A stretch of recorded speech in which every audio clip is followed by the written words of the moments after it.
지금 윤어게인도 아니고 권성동 의원 건도 아니에요. 예. 내란 특별재판부 조희대 대법원장 사퇴 요구, 그다음에 법사위 간사 찍어내기 이런 지금 광범위하게 벌어지고 있는 독재와 관련된 행위들에 대해서 많은 국민들이 지금 우려를 느끼고 있고요. 특히 지금 사법부에 대한 탄압은 일반 국민들, 특히 중도층에서도 우려하는 부분입니다. 여기에 대미 협상까지 지금 난항을 겪으면서 이재명 정부의 지지율에도 지금 적신호가 켜지고 있는 상황이거든요. 이런 모습들에 대해서 국민들은 충분히 우려하고 있는 것이고. 예, 지금 국민의힘은 국민 여론이 어디에 와 있는지를 잘 살펴야 됩니다. 그 지지층들은 호응할 수 있어요. 그리고 지지층들은 모일 수 있는데 그건 뭐 장애투쟁이 아닌 다른 방식으로 하더라도 그 정도의 결집은 일어나는 거지만 부작용이 발생할 수 있는 요소는 지난번에 국회에서 그 집회를 할 때도 윤 어게인 슬로건이 등장을 했습니다. 예. 결국 2019년도 장애투쟁을 할 때도 전광훈 목사와 같은 그런 태극기 세력이 바로하면서 애초의 목적은 사라지고 그야말로 습관적인 그런 어떤 극한 투쟁이 돼버렸거든요. 국회의 담벼락 안에만 머무를 게 아니라 장외로 나가서 조금 더 강력하게 투쟁하는 게 좋겠다는 그런 의원님들의 말씀이 있으셨습니다. 부산에서부터 수도권으로 올라오는 그런 방향을 잡고 있습니다. 그 일환으로 부산 현장 최고위 그리고 이번 주 대구 집회를 예정하고 있습니다. 이번 주말에 대구에서 당원들과 함께 강력하게 규탄하도록 하겠습니다. 사실 장외투쟁이라는 게 쉽지 않은 일인데 일단 결정을 했고 첫 장소로 대구로 결정했어요. 정관장님, 지금 장동혁 대표의 생각은 어떻게 하겠다는 거예요? 일단 여론을 환기시킬 필요가 있다라고 생각하는 것이죠. 우리가 그 국회에서는 의석수가 절대적으로 작다는 이유 때문에 이번 법사위 간사 선임에서 대표적으로 드러났잖아요. 또 그 국회 운영 과정에서 민주당이 의석수를 바탕으로 밀어붙이면 할 수 있는 일들이 굉장히 제한적이라는 것을 인식하고 여론전을 펼치기 위한 장외 투쟁 방법을 고심했던 것이고요. 예. 대구를 선택한 것은 지난 2월 8일 혹시 기억하실지 모르겠지만 세이브 코리아가 탄핵 반대 집회를 하는 과정에서 동대구역에서 그때 많이 왔죠. 집회를 했었는데 당시 경찰 추산 5만이고요. 집회 측 추산은 요 사진입니다. 30만 명. 예. 실제로 정말 많은 분들이 동대구역 광장에 모여서 탄핵의 당시엔 부당함에 대해서 규탄했었던 집회였는데 예. 이런 식으로 장외에서 우리 힘을 한번 보여주자는 생각을 갖고 있는 것 같아요. 실제로 동대구역을 시작으로 해서 우리 핵심 지지층들이 있는 영남 지역 예. 여기를 다진 후에 수도권으로도 확산하겠다는 계획을 당에서 갖고 있는 것으로 알고 있습니다. 예. 대구와 부산을 통해서 수도권으로 올라온다는 건데 강성필 부대변인이 보시기에 이 전략 네. 어떻게 생각하세요? 저는 이제 뭐 야당이 하다가 카드가 없으면 장외투쟁으로 나갈 수도 있다고 생각을 해요. 예. 그런데 이제 문제는 뭐냐면 왜 나가는 거예요? 왜? 뭐 지금 권성동 의원이 뭐 구속돼서 나가는 겁니까? 아니면 뭐 법사위에서 나경원 의원 간사 안 시켜줘서 나가는 겁니까? 예. 왜 나가는 거예요? 그러니까 과거에 저희 민주당이 국정원 댓글 사건에 대해서 진실 규명해라. 정부가 거기에 대해서 방해하고 있다. 이런 어떤 아젠다가 확실하고 예. 또 거기에 대해서 국민들도 의심하고 있고 그러면은 나갈 수 있는 건데 저는 도대체 국민의힘에서 왜 나가는지를 잘 모르겠어요. 그러니까 왜라는 이유가 해결이 돼야 되는데 저는 해결이 안 되는 것이고 그럼에도 불구하고 보수 정당과 어울리지 않게 밖에 나가겠다는 거는 제 개인적인 생각으로는 이 권성동 의원이 구속되는 것이 저는 불법적인 대선 자금으로 확산되어 가지고 국민의힘 전반적인 악영향을 미치고 있을 거라고 생각을 하고 여기에 대해서 선제적으로 부당하다라고 지금 얘기는 하는 것 같아요. 선제적으로. 그런데 그것도 좀 빈약한 게 예. 보세요. 윤석열 정부에서 긴축 재정 얼마나 외쳤습니까? 그런데 해외 원조 ODA 예산이요. 22년에 3조였는데 24년에 6조 되고 25년에 6조 대폭 증가했어요. 그런데 이게 권성동 의원이 통일교의 청탁을 받았다는 것이 이렇게 연결까지 돼버리면 이거는 윤석열 정부에서 통일교와의 어떤 결탁이 있었다라는 것을 이게 부인하기가 어렵거든요. 예. 그때 가서 장애투쟁 나갔던 것에 대해서 어떻게 회군을 하겠습니까? 그래서 지금 국정감사도 다가오면 야당은 정책적인 거나 어떤 정부의 어떤 집행 능력에 대해서 조목조목 합리적으로 지적을 하고 거기에 대해서 대안을 내서 본인들의 지지를 끌어올릴 생각을 해야지 저렇게 예. 무작정 정치 투쟁으로 나가면은 돌아올 해군의 어떤 명분이 좀 궁색해질 것이다. 그런 근데 생각입니다. 왜 네. 나가는지 궁금하시다니까 제가 설명을 좀 드리겠습니다. 자, 이재명 대통령이 굉장히 반헌법적인 인식을 갖고 있다는 점을 확인할 수 있습니다. 그 지난 100일 취임 그 기자회견에서 권력에도 서열이 있다. 이것에 대해서 전 헌법재판소장을 지낸 문영배 소장이 당장 뭐라고 했냐.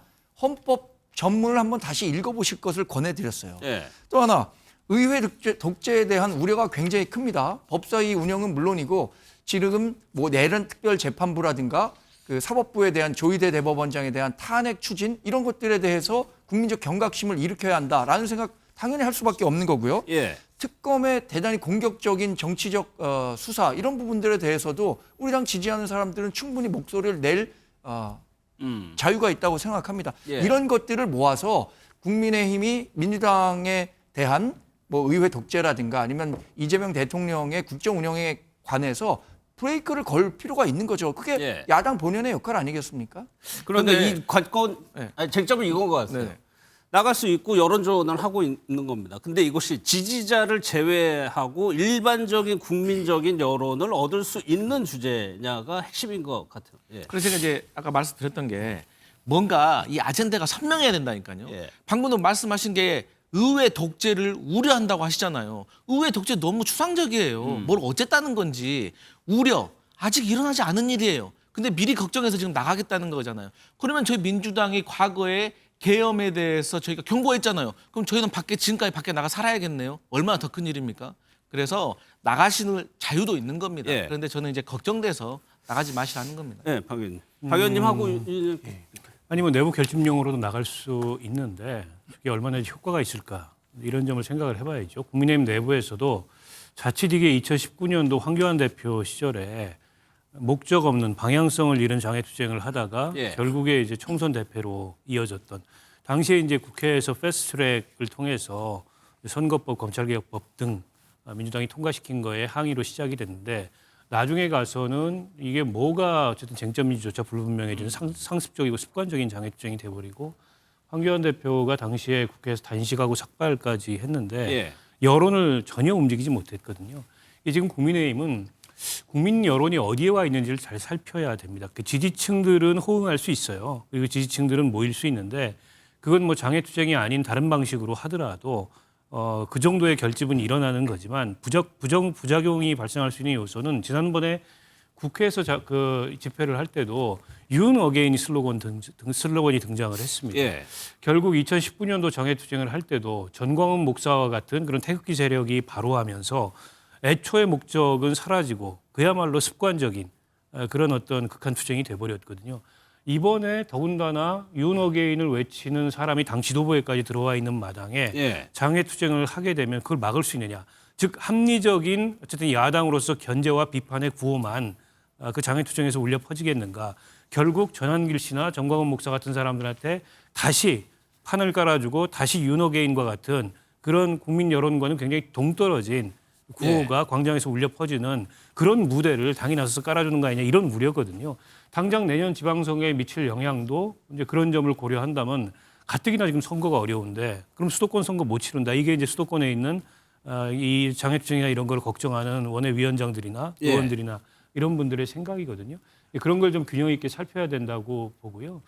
이제 무엇보다 2019년도와 같은 상황이 되지 않으려면 장외투쟁을 통해서 얻고자 하는 목적이 분명해야 됩니다. 과거에 박근혜 대표 시절에 사립학교법 또 국가보안법 뭐 등등에 대해서 그렇죠. 반대하는 장외투쟁을 했어요. 45일간.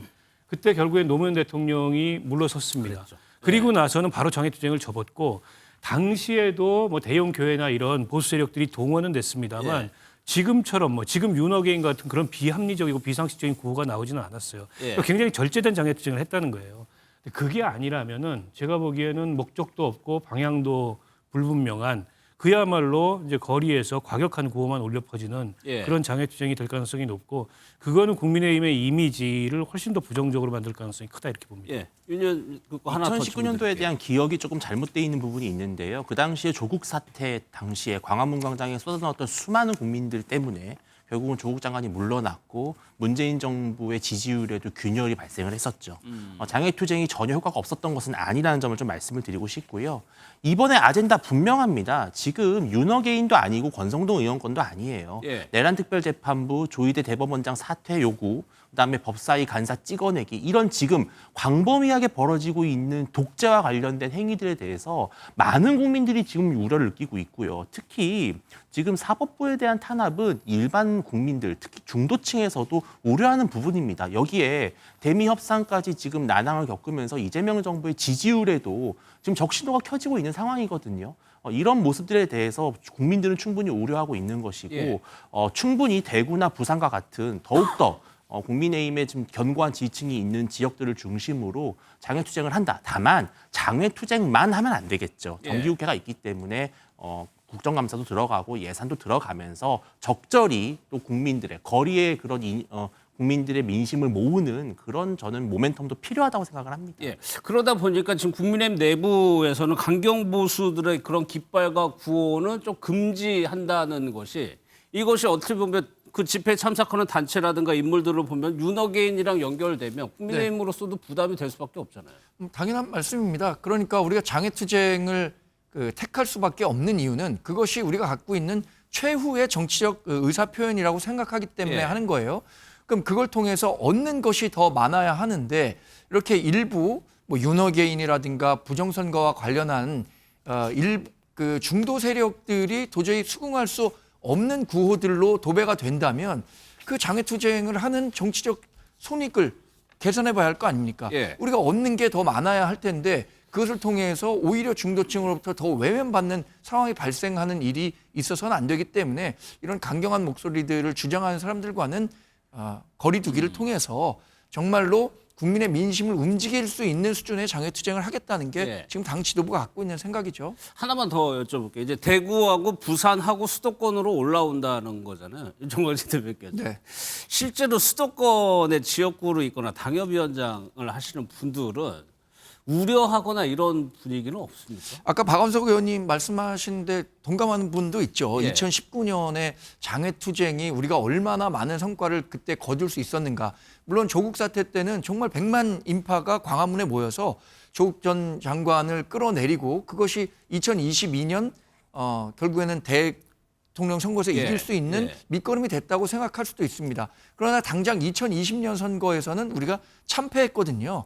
그러니까 여론을 우리가 얼마나 우리 편으로 끌어들일 수 있는가가 가장 큰 관건이라고 생각하고요. 아까 윤주진 의원님 말씀하신 것처럼 민주당이 일방적으로 추진하고자 하는 그 정책, 뭐 법안 이런 부분들에 대한 경각심을 국민들께 끊임없이 제시할 수밖에 없다고 예. 생각합니다. 그 중에 하나가 조희대 대법원장 사퇴 압박을 그만두게 하겠다 이런 것도 들어가 있죠.